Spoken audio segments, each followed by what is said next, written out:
whether you feel you're something special or not, I don't think either of us have ever felt that. It's just, we always think that everybody else are kind of stars and everybody else has that thing, but there's no doubt about it. People do see you as stars or that stuff. When you don't get recognised, that's when it's the real drag, isn't it? But, you know, some people are fine, you know. Well, you probably know yourself, you know. Yeah, oh, well, your autograph, fine, whatever. But there's some people want to follow you around and, oh, he's over here, look at, he's buying cornflakes, here he is. Oh, over here. And, you know, and that gets a little bit, you know.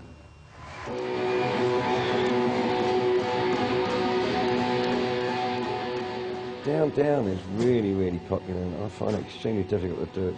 It's a thrashy thing, and I don't really enjoy doing it, but they love it.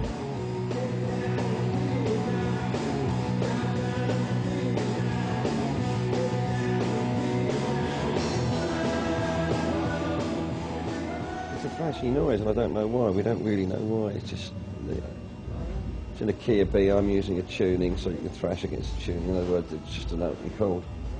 And there's something about the key of B, and we even think the front house has turned it up, but they haven't, and it's always, I don't know, it's just down for me. It's a pain in the derriere, but they love it. Shouldn't have said that, shouldn't I? But they love it.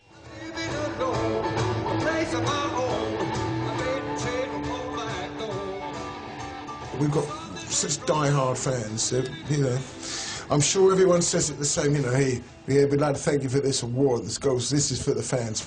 I don't care about that. We have got the best fans. I really do think so. You know, I'm a fan of other bands. I go to watch them, and the reaction is not the same as a Quote gig. There's nothing like it. Get your kid, you know, there's all the kids there, all the grandparents. It's great.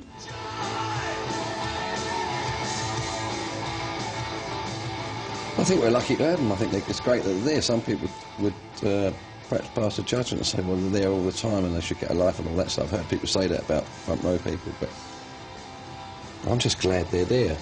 And it's funny, you have conversations with there's a few in the last few days, one of the girls that has changed her hair, and you come out and I feel like Noel Coward. Oh, like your hair, love, yes, how are you tonight? And one of them the other night was really looking really down.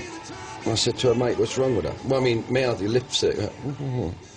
And she said she's 50 today. I said, so, what do you mean? You know, and you have these little conversations with people down the front. There's a girl that comes to see John. Well, she's somebody's granddaughter, I found out last night on the Grin and Grip. And I wind her up that she likes John, so I said, and she started to do this, you see. And we were having this whole conversation how if you're right-handed, you can probably do that side, but if you're left-handed, you do right side. If you're right-handed, cannot do right side. Look, it won't go. And one of my kids, who's left-handed, can do it on the right, and I got another who's left-handed can do it on both sides. He's ambidextrous. And this whole conversation was going on with this girl last night, and I'm thinking, what was it all about? But it's really nice, yeah, to have that. We struggled all our lives to want a following and to be, you know, to be loved and all that stuff. Which I find I get pissed off with a lot of people in this business that suddenly become all aloof and they don't need their following. And they want. I read something once where a guy said, I like to challenge my audience. You pompous twat. That's ridiculous.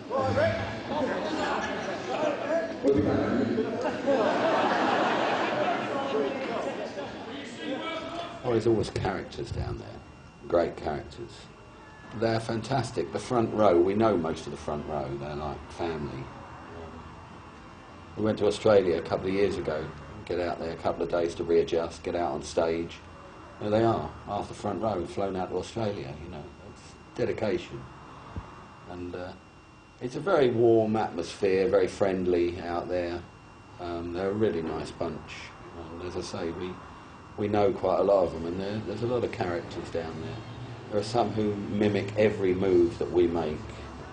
They just do everything, know all the words, sing everything, you know. It's great to see.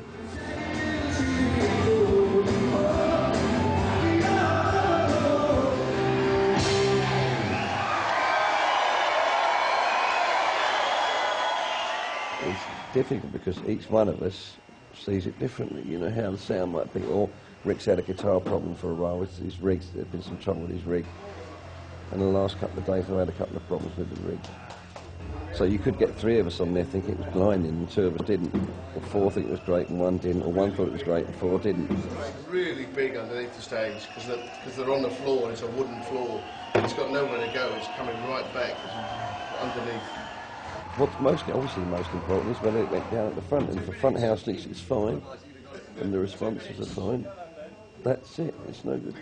You can't really go up there each night thinking it's for you, because we're in this thing of trying to turn on an audio. Oh, Toad! God! It's a disaster.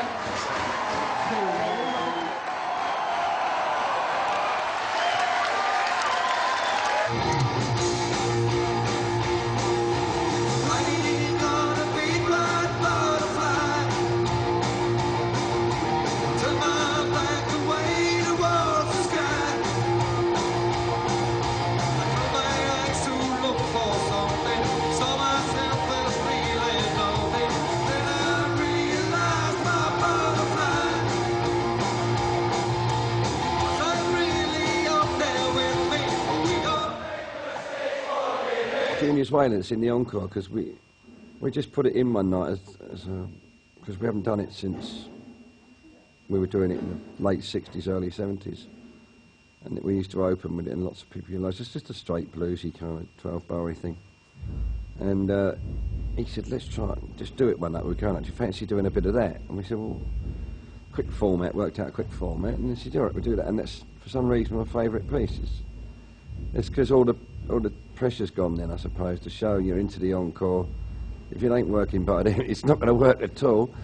And you just, you know, you're nearly done, you're going to be on the bus in a minute, I'm going to get changed, you're going to get fed.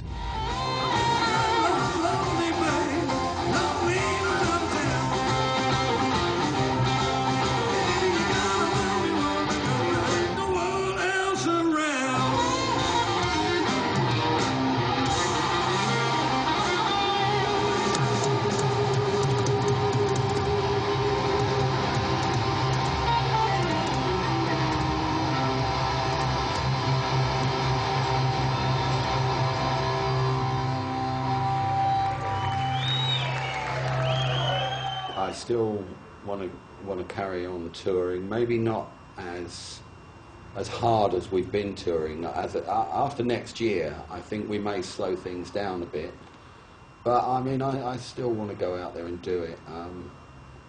You know, we only realised we were big in Mexico a couple of years ago. Massive in Mexico, and we've never been there. And we go out there, and half of this city turns up to see us, and it was just the most bizarre thing. So it's things like that. There are still territories to crack for Status Quo. You know, we're not big everywhere, and there's still work to do. You know, so I don't know. I'm still up for it. Still game.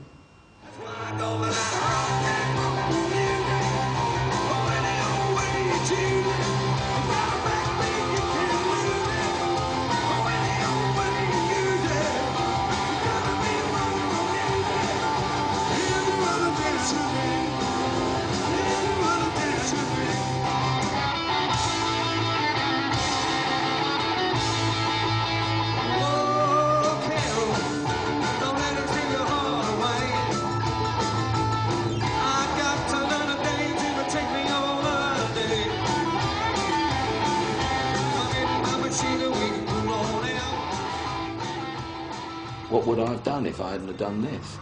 No idea, and I still haven't. I suppose, cheesy, but I was meant to do this, I think. You know, this is what was meant for me. And I shall do it for as long as the old ticker lets me do it. And of course, as long as I enjoy it, because we don't do it for the money. We do it because we want to do it. In 06, I've agreed at the moment I want to take a year or two off, but it's a great idea to take a year or two off, but my main fear of doing that is when you come to do shows, it takes it so long to get up to this kind of slickness. I know people don't associate slick with us, but I often think about, no names, many acts that come out every 3 years, 5 years or whatever. Well, by the time they're up to about their 40th show, they're just starting to get in there. That means that 40 shows saw them warming up, you know. And I hate that. I like that. That's the main thing. One of the main things that keeps us going.